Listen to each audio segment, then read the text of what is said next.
Now, this is why I hate drop links. Absolutely rotten.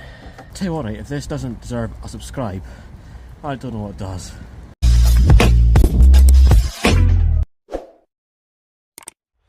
Right guys, welcome back to another video on the Skoda Fabia VRS. Now, in this video, hopefully we're going to get the last of the work done on the car because I need it on the road ASAP.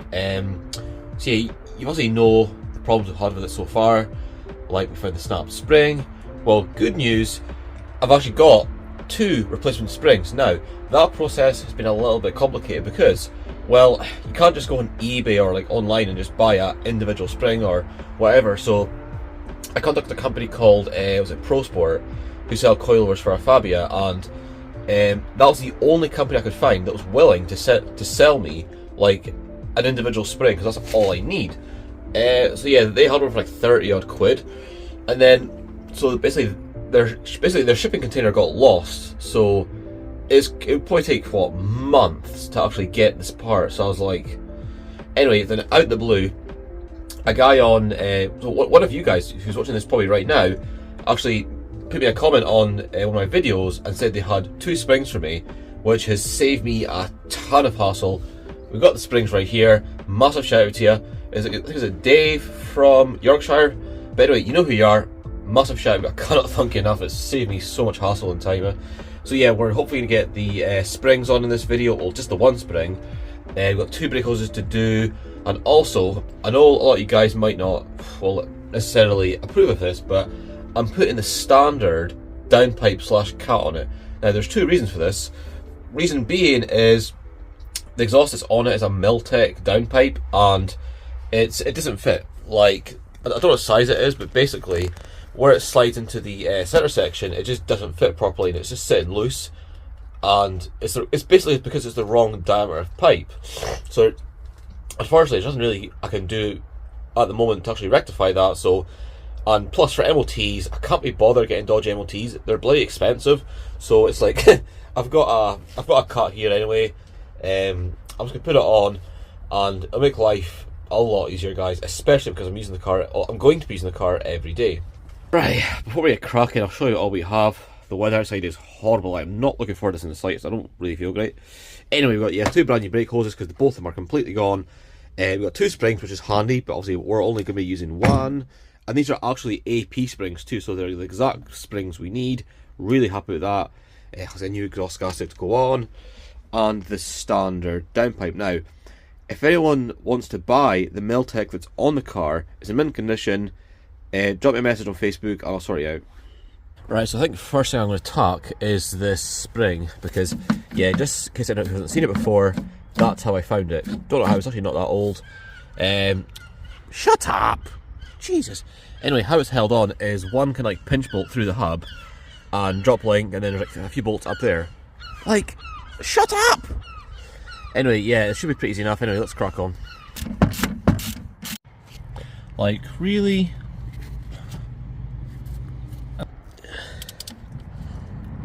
Oh, she's tight, boy. Oh, she's out, but it has started to absolutely bucket it down. God almighty, I'm sick of this.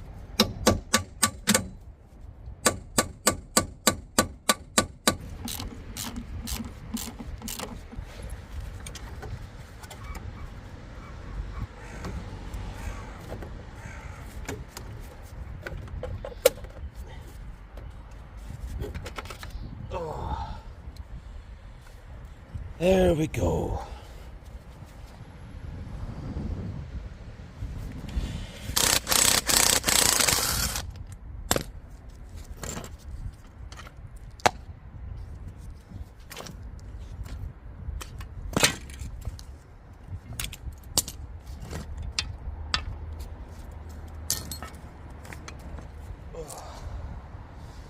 Guess what, guys? We've got another problem. Well, it's not really a problem, but it's something that will definitely need addressed. So this is obviously the broken spring. Now, I don't know what, so basically the size, it says there 30M21. I'm assuming that's like maybe the diameter or something like that off the spring, dampening rate, etc., which is very important. This one on the other hand is 27 by 22, so yes, I mean visually you can see This is a smaller spring diameter, so technically less heavy duty, which means the spring rate will be different.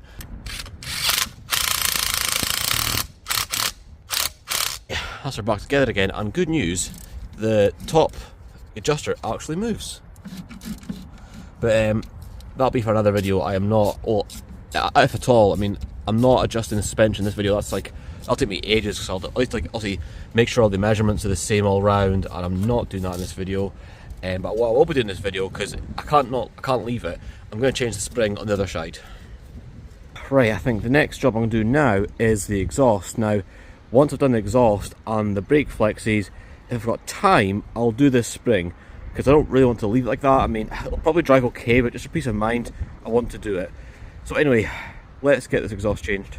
Right guys, that's all the bolts of the turbo. Well, I actually wanted to remove 2 nuts because I hope, well, either one's missing down there or it's broken, either of the 2, you know, so I don't know, I won't know until I get the exhaust off, but that one in the corner was an absolute nightmare. No idea why.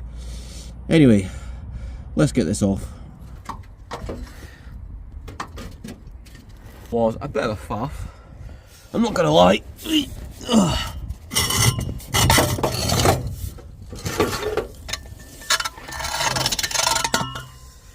And there it is. 1 Miltech downpipe if anyone is interested, but I don't want this. Right guys, now we're ready to put the exhaust on. Now, yeah, there was a missing stud of the turbo, but luckily I have spares. Right, that's the exhaust on with all nice new bolts and a nice new gasket. Sorry I didn't film it, but don't you realise how little room I've got here? Like, this is it. Look, I've got no room here. Trust me, it's very painful working on the ground, but like, it's life of a car guy. That's why I call this channel Car Guy Life. But anyway, yeah, I know this is probably looking boring to you guys. Oh, it's a standard exhaust, boring. But yeah, like, let's be honest, right, I don't fancy getting pulled over by the police or getting a ticket. Do you know what I mean? Like, and plus, I can't be arsed with this noisy thing and all that, to be honest. Like, that's why I just put this on. Makes life a lot easier. Right, we'll start her up, make sure there's no exhaust leaks. Hopefully it starts actually, because the battery was dead last time. But anyway, it'll be interesting to see how it sounds.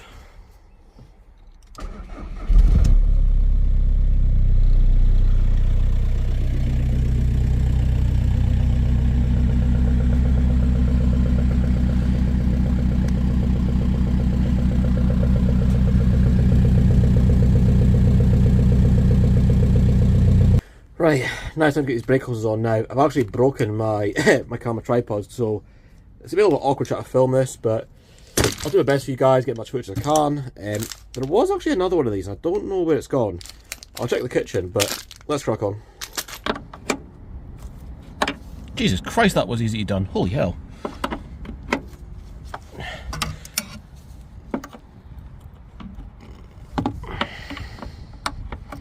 Oh, this is where it gets messy. Oh.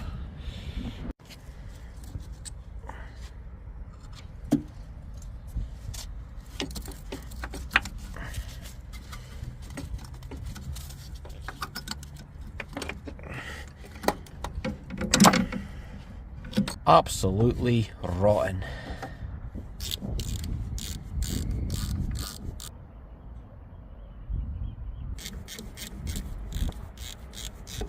Right, now to get the brake line back on. Now, we've got a tip. When you're like reinstalling a brake line such as this, if you feel any resistance, right, now this can't be forced, because trust me, right, from experience, right, when you try and like tighten up this little thing here, if you feel any like major resistance where you have to like generally force it, just don't, because trust me, right, the little threads on these nipples are so damn delicate. Like when they cross thread or get damaged, it's just game over and it won't thread in properly. It's just like they have to replace the whole line. So a job like this, it pays to be careful. I mean, it kind of helps with this car that everything here is already very, very clean. So it's just something worth noting, guys. I mean, sorry I haven't filmed much of this. This has been quite fiddly. This was particularly fiddly. These clips are a nightmare. And there we have it. That's much better. I was going to get braided lines, but I just don't see the point. I mean, it's a road car. Do you know what I mean? I just can't be bothered for the extra money. These are only about £37 from my local motor factor, so it makes sense. Anyway, and yeah, another tip, guys, do this, it'll save you a lot of hassle. And again, this side, absolutely no hassle at all. I mean, this car's done like, what, 160 odd thousand miles, thereabouts. And it's like, the car's like, what, 2004, I think? And just look how easy this stuff is. Now,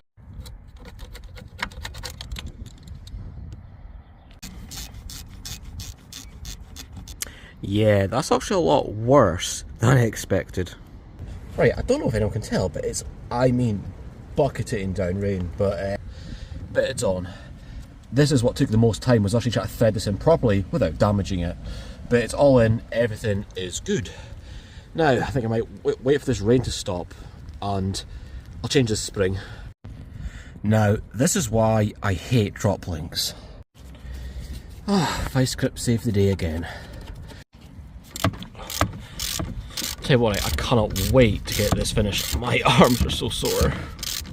Well, that bolt came out a lot easier than the other side, but still needs a good clean. I really need to invest in some of these torque things. I'll say I got some, but just the wrong size. Yeah, that was definitely a lot easier than the other side. Either that, or it's just a pre-workout kicking in.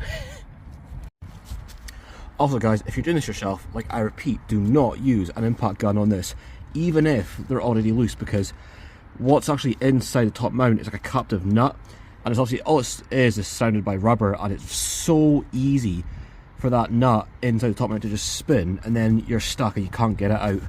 I remember, I think I had this problem a long time ago with my old Ibiza, and I literally had to get like a spanner and like just jam it up underneath the top mount just to get the nut off, because it had been damaged in the past. So just be patient and just use obviously a ratchet.